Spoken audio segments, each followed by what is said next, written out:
പുറപ്പാട് 33 അധ്യായം 7 മുതൽ 9 വരെയുള്ള തിരുവചനങ്ങൾ. പാളയത്തിനു പുറത്ത് അകലെയായി മോശ ഒരു കൂടാരമടിക്കുക പതിവായിരുന്നു. അവൻ അതിനെ സമാഗമ കൂടാരമെന്ന് വിളിച്ചു. കർത്താവിന്റെ ഹിതമറിയാൻ ആഗ്രഹിച്ചവരൊക്കെ പാളയത്തിന് വെളിയിലുള്ള ഈ കൂടാരത്തിലേക്ക് പോയിരുന്നു. മോശ ഈ കൂടാരത്തിലേക്ക് പോകുന്ന അവസരങ്ങളിലൊക്കെ ജനമെഴുന്നേറ്റ് ഓരോരുത്തരും സ്വന്തം കൂടാരത്തിന്റെ വാതിൽക്കൽ നിന്നുകൊണ്ട് മോശ കൂടാരത്തിൽ കടക്കുന്നതുവരെ അവനെ വീക്ഷിച്ചിരുന്നു.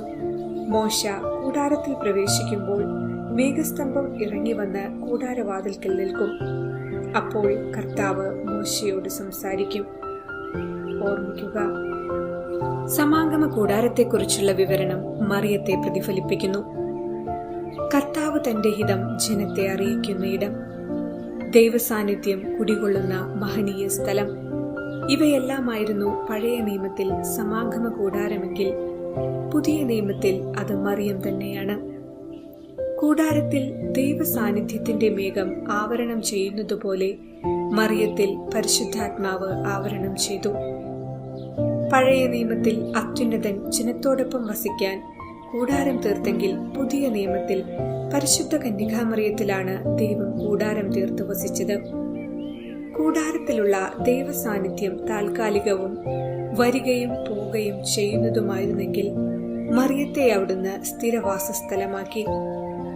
ക്രീറ്റിലെ വിശുദ്ധ ആൻഡ്രൂ പറയുന്നു, ദൈവം പഴയ നിയമത്തിൽ കൂടാരത്തിൽ പ്രത്യക്ഷപ്പെട്ട് സംസാരിച്ചതുപോലെ ഇന്ന് മറിയമാകുന്ന കൂടാരത്തിൽ പ്രത്യക്ഷപ്പെട്ട് സംസാരിക്കുന്നു. ഹോറബിലെ മുൾപ്പടർപ്പിൽ ദൈവം അഗ്നിയുടെ രൂപത്തിൽ മോശയ്ക്ക് ദർശനം നൽകി. ഇസ്രായേലിന്റെ വിമോചന സന്ദേശം അറിയിച്ചു. മുൾപ്പടർപ്പിന്റെ മധ്യേ അഗ്നി ജ്വലിച്ചിട്ടും മുൾപ്പടർപ്പ് കത്തിയെരിഞ്ഞില്ല. ഇപ്രകാരം ദൈവസാന്നിധ്യം നിറഞ്ഞിട്ടും എരിയാതെ നിന്നവളാണ് മറിയം. അവളിലൂടെയാണ് മാനവരാശിയുടെ വിമോചന ദൗത്യം ദൈവം നിർവഹിക്കുന്നത്. അവൾ പരമപരിശുദ്ധയായിരിക്കുകയാൽ അഗ്നിയെ സമീപിക്കാൻ യോഗ്യതയുള്ളവളായിരുന്നു. പാപത്തിന്റെ ചെരുപ്പ് അഴിച്ചുമാറ്റാൻ അവളിൽ പാപമില്ലായിരുന്നു. 9 പീയൂസ് പാപ്പ പ്രസ്താവിക്കുന്നു, മോശ വിശുദ്ധ സ്ഥലത്തു കണ്ട മുൾപ്പടർപ്പിലും പിതാക്കന്മാർ മറിയത്തിന്റെ പ്രതിരൂപം കണ്ടു. ആ മുൾപ്പടർപ്പ് എല്ലാ വശത്തും കത്തിജ്വലിക്കുന്നതായിരുന്നു.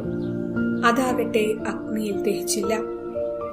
പരിശുദ്ധ കന്യകാമറിയത്തിന് സ്വർഗം കൊടുത്തിരിക്കുന്ന അധികാരം ഉപയോഗിച്ച് നമുക്കായി നേടിത്തരുന്ന സ്വർഗീയ ആനന്ദം തിരിച്ചറിയുവാൻ വേണ്ട കൃപയ്ക്കായി പ്രാർത്ഥിക്കാം.